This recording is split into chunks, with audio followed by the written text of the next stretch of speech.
প্রাণ ক্ষণিক দিনের আলোকে। যারা আসে যায়, হাসে আর যায়, পশ্চাতে যারা ফিরে তাকায়, নিচে ছুটে যায় কথা না শুধায়, টুটে আর টুটে পলকে, তাহাদেরই গান গারে আজি প্রাণ ক্ষণিক দিনের আলোকে। নমস্কার, আমি মৌসুমী মৌ। আজ আমার উপর ভার পড়েছে অনুষ্ঠান সঞ্চালনা করবার। আশা করি এখানে উপবিষ্ট সুধীজন আমার ভুল ত্রুটি ক্ষমা সুন্দর চোখে মার্জনা করে দেবেন। আমাদের প্রাণের ঠাকুর রবি ঠাকুরের ১৬৩তম জন্মজয়ন্তীকে কেন্দ্র করে এই সুন্দর সাংস্কৃতিক পরিমণ্ডলে আমরা একত্রিত হয়েছি তার সৃষ্টির সুরের ঝর্ণাধারায় স্নাত হব বলে। আমরা বাঙালিরা উৎসব প্রিয় জাতি। বছরের বিভিন্ন ঋতুতে আমরা নানান উৎসব পালন করে থাকি। পঁচিশে বৈশাখও আমাদের কাছে উৎসবের আমেজ নিয়ে হাজির হয়, যার রেস থাকে সারা বৈশাখ জুড়ে।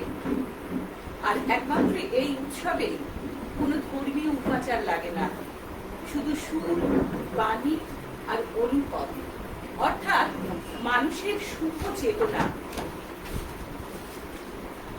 যার বিনিময়ে আমরা পাই জীবন, প্রকৃতি ও অসীম করুণাময় প্রভু বা ঈশ্বরের সাথে প্রগাঢ় বন্ধনের শিক্ষা, যে শিক্ষা তিনি দিয়ে গেছেন আমাদের আজীবন ধরে, যার খোঁজে আজও সংস্কৃতি মনস্ক বাঙালি তার দুয়ারে এসে দু হাত পেতে দাঁড়াই। আসুন এখন আমরা সেই মহিযুগ সম মহান প্রতিভার প্রতি আমাদের মতো করে শ্রদ্ধা জ্ঞাপন করি, কারণ আমাদের সবারই নিজস্ব রবীন্দ্র যাপন আছে। তাই তো তিনি হয়ে ওঠেন আমার রবীন্দ্রনাথ, আমাদের রবীন্দ্রনাথ। প্রথমেই দেখে নেব এই অনুষ্ঠান সূচনা করবে উদ্বোধনী সঙ্গীত দিয়ে যারা, তাদেরকে ডাকবো, তারা অনুষ্ঠান শুরু করে দিই তাদের গান দিয়ে। এভাবেই আমরা আজকের রবি যাপনের সূচনা করব।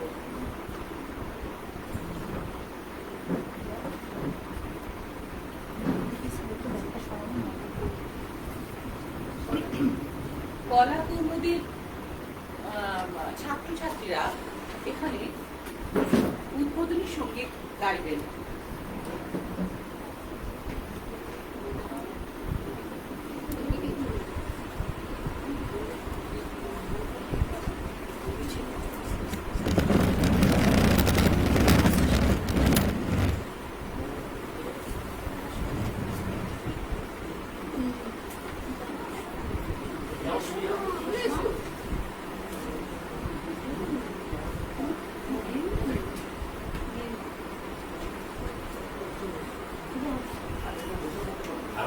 আগে একটু বলে দেবি অপরাধ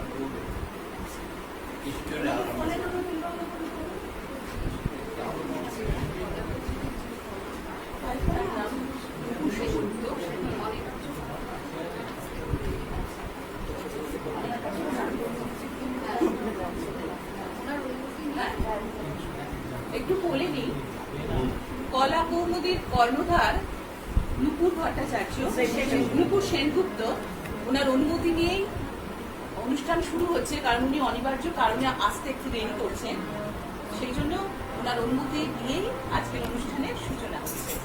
কলা কৌমুদীর আরেকজন শিক্ষক আছেন শুভঙ্কর বন্দ্যোপাধ্যায়, ওনাকে প্রণাম জানিয়ে শ্রদ্ধা জানিয়ে রবীন্দ্রনাথ তো আছেন, আপনারও অনুমতি নিয়ে আমরা শুরু করছি।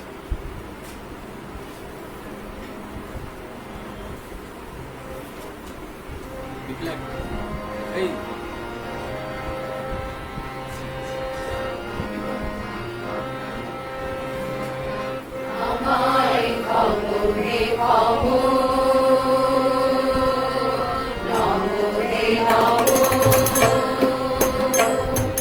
তোমায় শরীর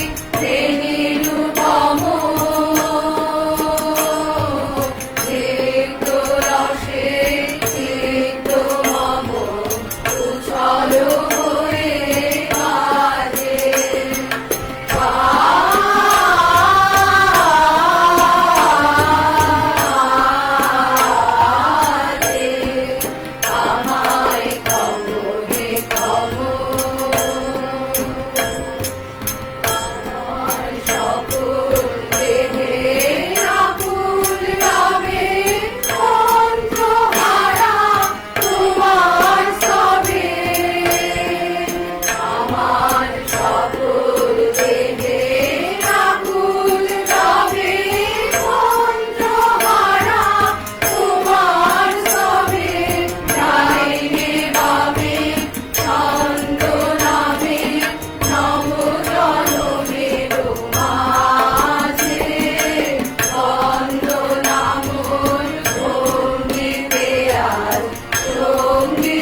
হে নমো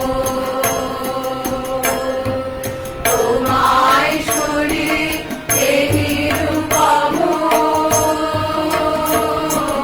মৃত্যুরসে চিত্ত মম উচ্ছল হয়ে ভাসে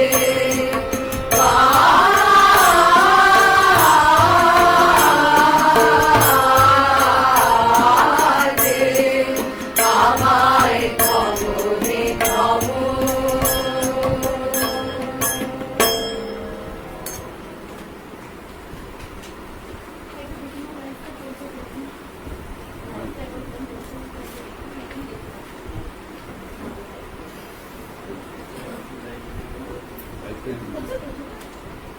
একবার আমাদের জানিয়ে দেখতে পারো সেটাই টেস্ট করার জন্য। অনেক ধন্যবাদ শিল্পীদের, খুব সুন্দর গান শুনলাম আমরা। রবীন্দ্রনাথ তার কাব্য সৃষ্টিতে বিশ্ব প্রকৃতির আনন্দ ও বেদনাকে নিবিড়ভাবে উপলব্ধি করেছিলেন। খারাপ বেদনার সাথে আনন্দের, বিরহের সাথে মিলনের, মৃত্যুর সাথে অমৃতের যে চিরকালীন সম্বন্ধ তা তার গানের মধ্যে দিয়ে সেই চির ইচ্ছিত চির আনন্দের আধ্যাত্ম লোকেরই সন্ধান দেয়। এখন আমরা সেই ধারারই পুজো পর্যায়ে একটি অত্যন্ত স্মৃতিমধুর গান শুনব।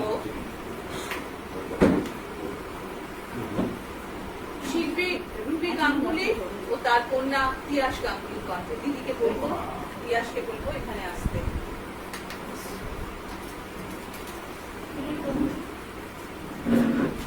ফ্রিজের মাথায় তুলে ধরো, ফোনে তুলি, ঠিক আছে? আমার ফোনটা চলো, আমার ফোনটা দেখো। এইটা কি করে হচ্ছে? তারপরে লেখা হচ্ছে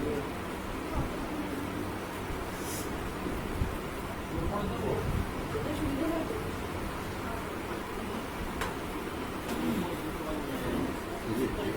সমস্ত কথাগুলো লেখা হয়ে যাচ্ছে।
ধাক্কা দিতে হচ্ছে না কিন্তু এখানে বসো।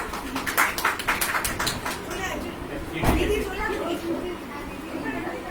না, ওখানে ভালো হবে না। ওখানে গরম লাগবে এখানে। এখানটা গরম হবে।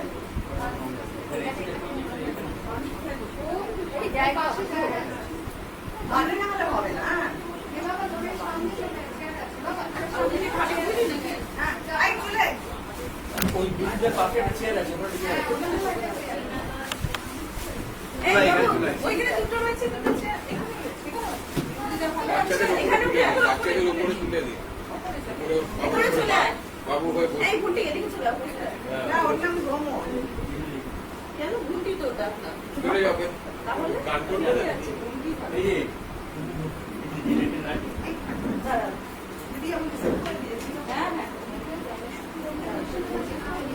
একটু সাইডে রেডি করে দিতে পারি না? আচ্ছা, ওই সাইডে উনি কোথায় বেরোবে? ভেতরে চলে যাবে এই দিদি, উনি 8:30 তুই বেরিয়ে আয় এবারে। বাবু, 8:30 সাড়ে আটটা থেকে 15টার মধ্যে ঢুকবো। এখানে বসুন। এই তুই বেরিয়ে আয় এবারে। আরেকটা রাস্তা তো। ওটা তুলতে গিয়ে কিন্তু মেসাটা আছে। আচ্ছা, ছেড়ে দাও। ছেড়ে দাও, আর তুলতে হবে না, ছেড়ে দাও। বাইরে যাও। স্টিল খুলে ভালো।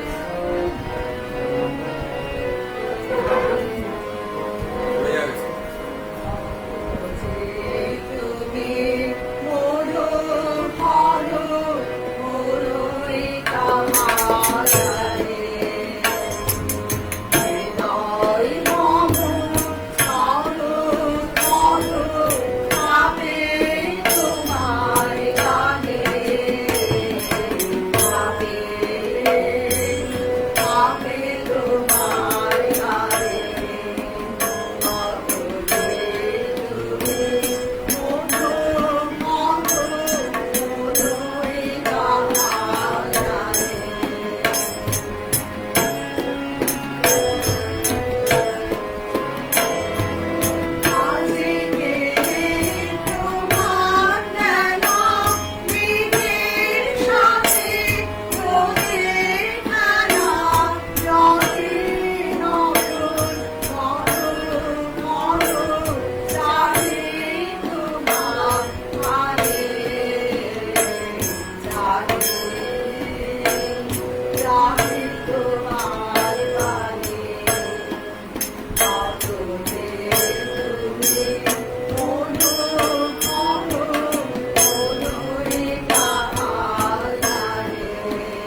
সুন্দর গান শুনলাম।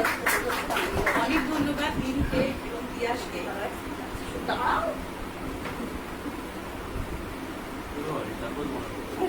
বার করছি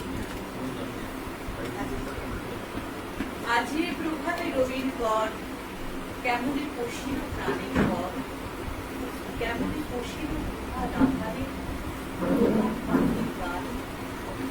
না জানি কেন রে এতদিন পরে জাগিয়া উঠিল প্রাণ, ওরে জাগিয়া উঠিছে প্রাণ, ওরে উথলে উঠিছে বাড়ি, ওরে প্রাণের বাসনা প্রাণের আবেগ উঠিয়া রাখিবে নারী।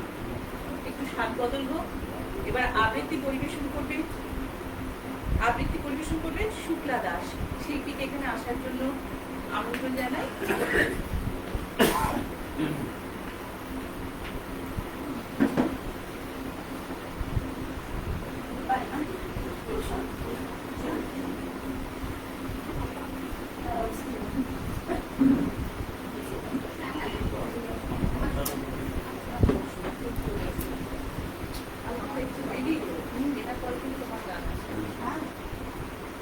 পানি দিয়ে দিল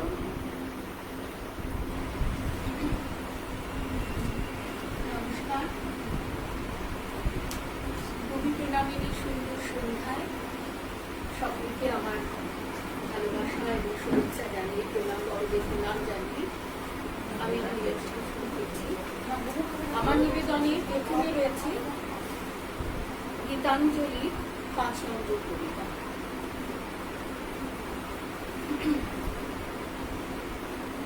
অন্তর মম বিকশিত করো, অন্তর তরকে নির্মল করো, উজ্জ্বল করো, সুন্দর করকে জাগ্রত করো, উদ্যত করো, নির্ভয় করকে মঙ্গল করো, নিরলস নিঃসংশয় করকে অন্তর মম বিকশিত করো, অন্তর তরকে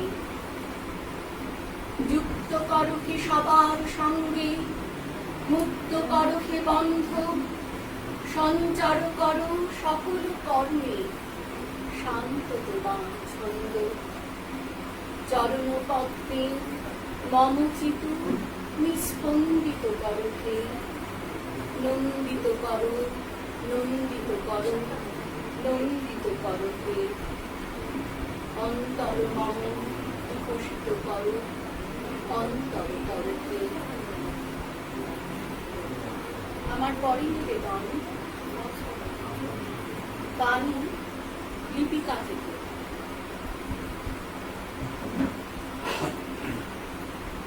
ফোঁটা ফোঁটা বৃষ্টি হয়ে আকাশের মেঘ নামে মাটির কাছে ধরা দেবে বলে, তেমনি কোথা থেকে মেয়েরা আসে পৃথিবীতে বাঁধা করতে।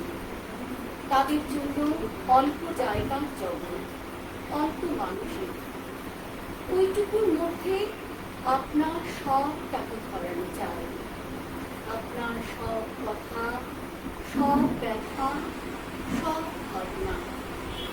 তাই তাদের মাথায় কাপড়, হাতে কাঁপন, আঙিনায় বেড়া।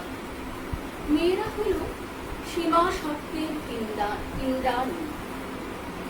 কিন্তু কোন দেবতার কৌতুক হাস্যের মতো অপরিমিত চঞ্চলতা নিয়ে আমাদের পাড়ায় ওই ছোট মেয়েটির জন্ম। মা তাকে রেগে বলে দস্যি, বাপ তাকে হেসে বলে পাপড়ি। সে কলাকাটা ঝর্ণার জল শাসনের পাথর ভেঙে চলে। তার মনটি যেন বেনু বনের পুকুর ডালের পাতা, কেবলই ঝিরঝির করে কাঁপছে। আজ দেখি সেই দুরন্ত মেয়েটি বারান্দার রেলিংয়ে ঘর দিয়ে চুপ করে দাঁড়িয়ে। গাদর শেষে ইন্দ্রধনু বললেই হয়। তার বড় বড় দুটি কালো চোখ আজ অচঞ্চল।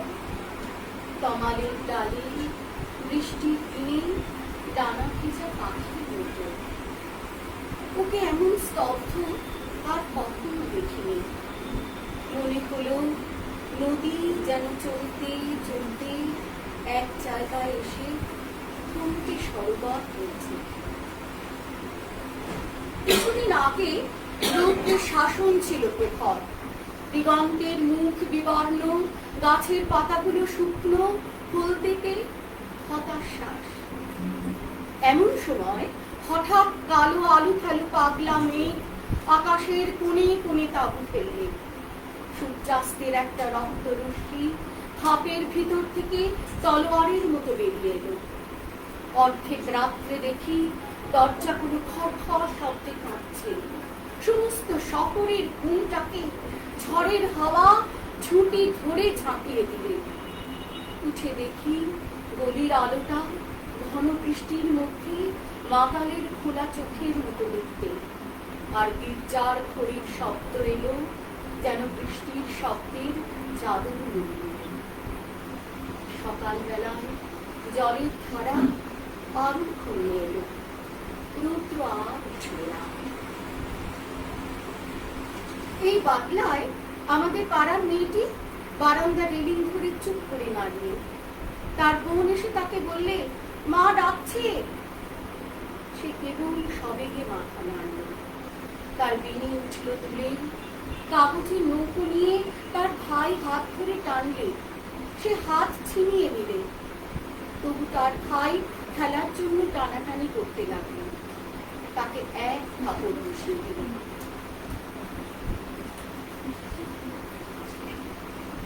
বৃষ্টি পড়ছে, অন্ধকার আরো ঘন হয়ে এল। মেয়েটি স্থির দাঁড়িয়ে।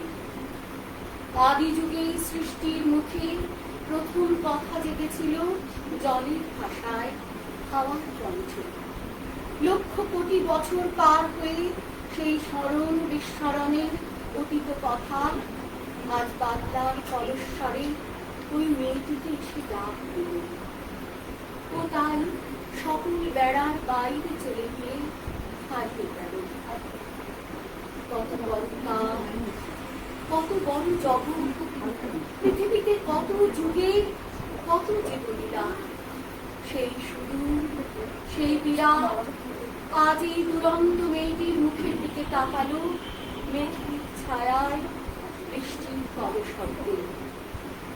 ও তাই বড় বড় চোখ মেলে নিস্তব্ধ দাঁড়িয়ে রইল, যেন অনন্তকালের প্রতিমা। অনেক ধন্যবাদ। 1318 বঙ্গাব্দ, পশ্চিম বৈশাখ। অজিত কুমার চক্রবর্তী রবীন্দ্রনাথের 50তম জন্মতিথিতে শান্তিনিকেতনে একটি বক্তৃতার শুরুতে বলেছিলেন, রবীন্দ্রবাবুর জীবনে এবং কাব্যে এত বিচিত্র ভাবের সমাবেশ আছে যে তাহার নানান মহলার প্রবেশদ্বারের চাবি সকল সময় খুঁজিয়া পাওয়া যায় না। কথাগুলো কেন বললাম, গানটি শুনলে আমরা বুঝতে পারবো। এবারে সঙ্গীত পরিবেশন করবেন শিল্পী বাণী মুখার্জি, হারমোনিয়ামে শিল্পী রুদ্র সেনগুপ্ত।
এই কতজন আছে না বেটা?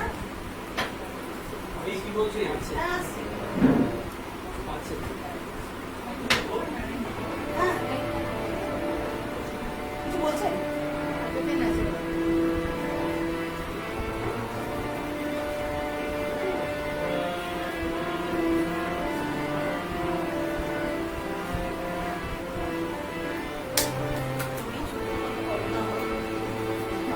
নমস্কার সবাইকে শুভ সন্ধ্যা জানিয়ে আমি মানসিক যে কথাগুলি থেকে একটি সঙ্গীত পরিবেশন করছি।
বহুভাবে সম্মত করেছেন, কখনো নাথ, কখনো স্বামী, কখনো প্রভু।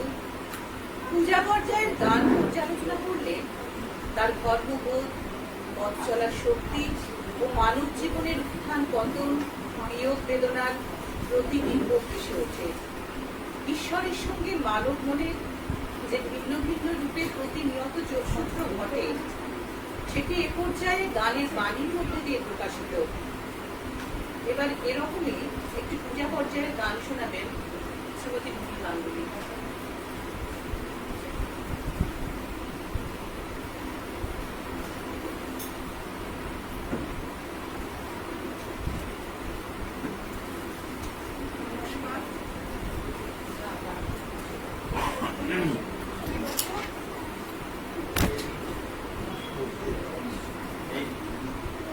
মা, তুমি ভালো লাগবে? হ্যাঁ, আমার তো দেখতে পাচ্ছি। শুনতে পাচ্ছি।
অনেক ধন্যবাদ দিদিকে তার এই ঘরোয়া অনুষ্ঠানে আমাকে আমন্ত্রণ জানানোর জন্য। আমি কবিগুরু পুনশ্চ কাব্যগ্রন্থের একটি বিখ্যাত কবিতা সাধারণ মেয়ে আবৃত্তি করে শোনাব। পুনশ্চ কাব্য রবীন্দ্রনাথের একদম শেষ পর্যায়ে লেখা, যে সময় তিনি কাব্যের বেড়াপনা স্ত্রী স্বাধীনতার কথা বলেছেন। তার আগে পর্যন্ত কিন্তু যা কিছু তুচ্ছ, যা কিছু অসুন্দর, যা কিছু সাধারণ, তা রবীন্দ্র কাব্যের বাইরে রাখার পক্ষপাতী তিনি ছিলেন। কিন্তু ক্রমে পৃথিবীর পট পরিবর্তন হতে থাকল। বিশ্বযুদ্ধ, রাজনৈতিক হানাহানি, পরাধীনতা, নারীর ওপর অত্যাচার, এইসবের বন্ধন থেকে কবিচিত্র এইসব বন্ধন মোচনের জন্য তাগিদ অনুভব করলেন। পুনশ্চ এই নতুন জীবন দর্শন নিয়ে লেখা কাব্য।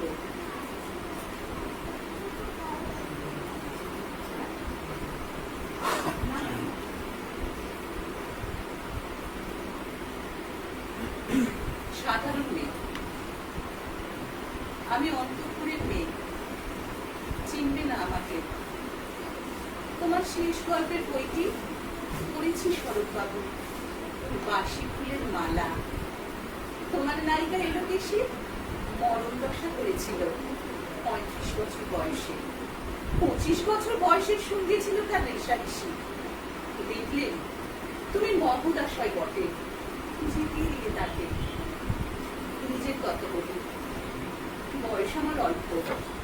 একজনের মন ছুঁয়েছিল আমারই কাঁচা বয়সের মায়া, তাই যিনি মতো আমার থেকে ভুলে গিয়েছিলেন অত্যন্ত সাধারণ মেয়ে আমি। আমার মতো এমন আছে হাজার হাজার মেয়ে, অল্প বয়সের মন্ত্র যাদের যৌবনে। তোমাদের দোহাই দিই, একটি সাধারণ মেয়ের গল্প লেখো তুমি। বড় দুঃখ তারও স্বভাবের গভীরে অসাধারণ যদি কিছু তলিয়ে থাকে কোথাও, কেমন করে প্রমাণ করবে সে? এমন কজন মিলে যারা তা করতে পারে? কাঁচা বয়সের জাদু লাগে ওর চোখে, মন যায় না সত্যের খোঁজে। আমরা পিকিয়ে যাই তার দামে। কথাটা কেন উঠলো তা বলি। মনে করো তার নাম নয়, সে বলেছিল কেউ তার চোখে পড়েনি আমার মতো। এত বড় কথাটা বিশ্বাস করবো যে সাহস হয় না, না করবো যে এমন জোর করি। একদিন সে গেল বিলেতে, চিঠিপত্র পাই কখনো বা। মনে মনে ভাবি রাম রাম, এত মেয়ে আছে সে দেশে, তাদের এত ঠেলাঠেলি ভিড়, আর তারা কি সবাই অসামান্য? এত বুদ্ধি, এত উজ্জ্বলতা, আর তারা সবাই কি আবিষ্কার করেছে ওই এক নরেশ সেনকে? স্বদেশে যার পরিচয় চাপা ছিল 10-এর মধ্যে। গেল মিলে চিঠিতে লিখেছে লিজির সঙ্গে গিয়েছিল সমুদ্রে নাইতে। বাঙালি কবির কবিতা কলাইন দিয়েছে তুলে, সেই যেখানে উর্বশী উঠেছে সমুদ্র থেকে। তারপরে বাদিক করে বসলো পাশাপাশি, সামনে তুলছে নীল সমুদ্রের ঢেউ, আকাশে ছড়ানো নির্মল সূর্যালোক। লিজি তাকে খুব আস্তে আস্তে বললে, এই সেদিন তুমি এসেছো, 2 দিন পরে যাবে চলে। ঝিনুকের দুটি খোলা, মাঝখান থেকে করা থাক একটি নীলের বস্তুবিন্দু দিয়ে। মূল্য কি, কথা বলবার কি অসামান্য ভঙ্গি। সেই সঙ্গে নরেশ শিখেছে কথা বলে যদি বানানো হয় দোষ কি? এটা চমৎকার। তীরে বসানো সোনার ফুল কি সত্য? তবুও কি সত্য নয়? বুঝতেই পারছো, একটা তুলনার সংকেত ও চিঠিতে অদৃশ্য কাঁটার মতো আমার বুকের কাছে বিধিয়ে দিয়ে জানায় আমি অত্যন্ত সাধারণ মেয়ে। মূল্যবানকে পুরো মূল্য চুকিয়ে দিই এমন ধন নেই আমার হাতে। তবু না হয় তাই হলো, না হয় দিদি রইলেন চিরজীবন। পায়ে পড়ি তোমার, একটা গল্প লেখো শরৎবাবু, নিতান্ত সাধারণ মেয়ের গল্প, যে দুর্ভাগিনীকে দূরের থেকে পাল্লা দিতে হয় অন্তত 5-7 জন অসামান্যার সঙ্গে, অর্থাৎ সপ্তদশীর মান। বুঝে নিয়েছি আমার কপাল ভেঙেছে, হার হয়েছে আমার। কিন্তু তুমি যার কথা লিখবে তাকে জিতিয়ে দিও আমার হয়ে। পড়তে পড়তে বুক যেন ওঠে ফুলে, ফুল চন্দন করুক তোমার কলমের মুখে। তাকে নাম দিও মালতী, ওই নামটা আমার। ধরা পড়ার ভয় নেই, এমন অনেক মালতী আছে বাংলাদেশে, তারা সবাই সামান্য নেই। তারা ফরাসি জার্মান জানে না, কাউকে জানে। কি করে জিতিয়ে দেবে? হচ্ছে তোমার বোন, তোমার দেখুনি মহিষী। তুমি হয়তো ওকে নিয়ে যাবে ত্যাগের পথে, দুঃখের চরমে শকুন্তলার মতো। দয়া করো আমাকে, আমার সন্তানে বিছানায় শুয়ে শুয়ে রাত্রির অন্ধকারে দেবতার কাছে যে অসম্ভব বর মাগি, সে বর আমি পাবো না, কিন্তু পায় যেন তোমার নায়িকা। রাখো না কেন নরেশকে 7 বছর লন্ডনে, বাড়ি বাড়ি ফিল করুক তার পরীক্ষায়, আদরে থাক আপন উপাসিকা মন্ডলীতে। রীতিমতো মালতী বাস করে দেবে কলকাতা বিশ্ববিদ্যালয়ে, গণিতে হোক প্রথম তোমার কলমের আচরে। কিন্তু ওইখানেই যদি থামো, তোমার সাহিত্য সম্রাট নামে পড়বে কলঙ্ক। আমার দশা যাই হোক, খাটবে করো না তোমার কল্পনাকে। তুমি তো কৃপণ নও বিধাতার মতো, মেয়েটাকে দাও পাঠিয়ে ইউরোপে। সেখানে যারা জ্ঞানী, যারা বিদ্বান, যারা বীর, যারা কবি, যারা শিল্পী, যারা রাজা, দল পেতে আসুক ওর চারদিকে। জ্যোতির্বিদের মতো আবিষ্কার করুন ওকে। শুধু বিদুষী বলে নয়, নারী বলে। ওর মধ্যে যে বিশ্বজয়ী জাদু আছে, ধরা পড়ুক তার রহস্য। মুহের দেশে নয়, যে দেশে আছে সমজদার, আছে দরদি, আছে ইংরেজ, জার্মান, ফরাসি। মালতীর সম্মানের জন্য সভা ডাকা হোক না, বড় বড় নামজাদার সভা। মনে করা যাক সেখানে বর্ষণ হচ্ছে মুষলধারে চাটুবাক্য, মাঝখান দিয়ে চলেছে অবহেলায়, ঢেউয়ের উপর দিয়ে যেন পালের নৌকো। ওর চোখ দেখে ওরা করছে টানাটানি, সবাই বলছে ভারতবর্ষের সজল মেঘ আর উজ্জ্বল রৌদ্র মিলেছে ওর মোহিনী দৃষ্টিতে। এখানে জানান থেকে বলে রাখে, সৃষ্টিকর্তার প্রসাদ সত্যিই আছে আমার চোখে। ভর্তি হলো নিজের মুখে কোন ইউরোপীয় দর্শকের সাক্ষাৎ প্রতি কপালে। নরেশ এসে দাঁড়াক সেই কোণে, আর তার সেই অসামান্য মেয়ের দল। আর তারপরে আমার মুখে শক্তি ঘুরলো, স্বপ্ন আমার ঘুরলো। বাইরে সামান্য মেয়ে, বাইরে তার শক্তি অভিপ্রায়। নমস্কার।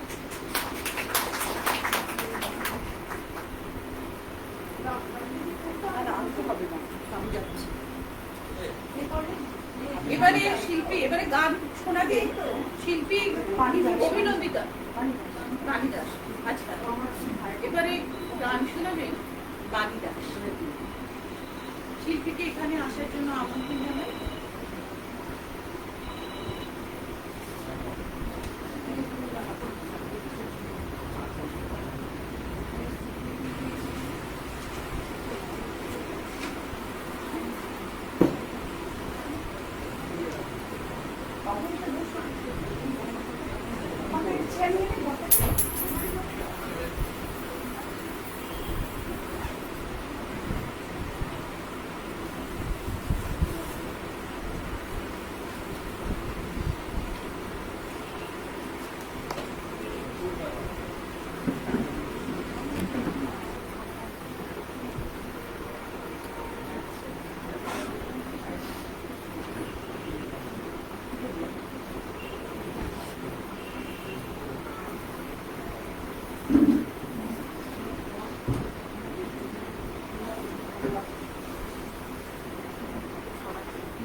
প্রকৃতি, ঈশ্বর চেতনা, সমাজ চেতনার ছায়ায় লেখা তার গান কবিতা শুনলাম।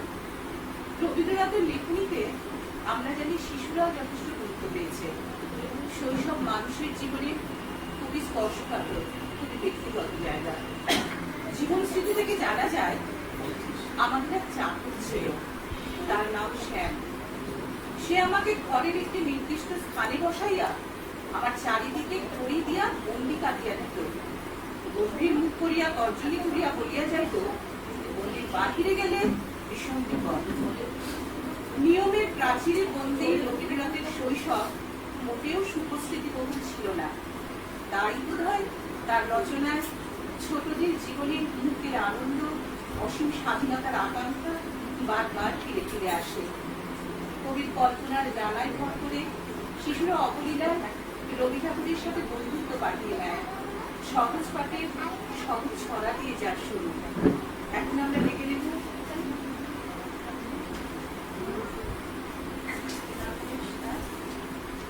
অভিনন্দিতা সেনগুপ্ত। এখন আমাদের গান শোনাবে ছোট্ট অভিনন্দিতা সেনগুপ্ত, ছোট্ট শিল্পী, ক্ষুদে শিল্পী অভিনন্দিতা।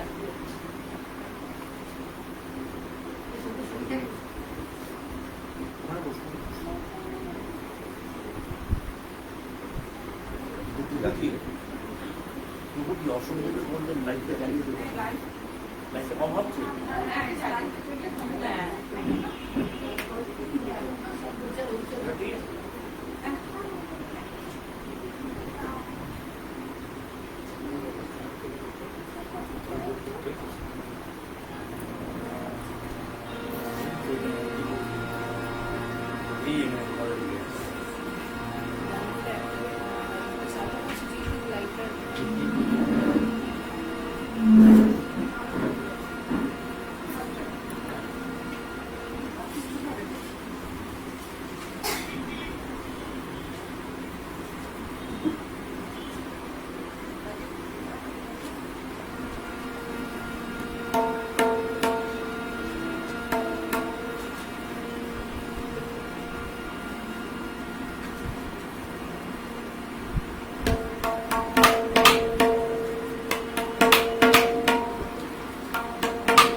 দেখবো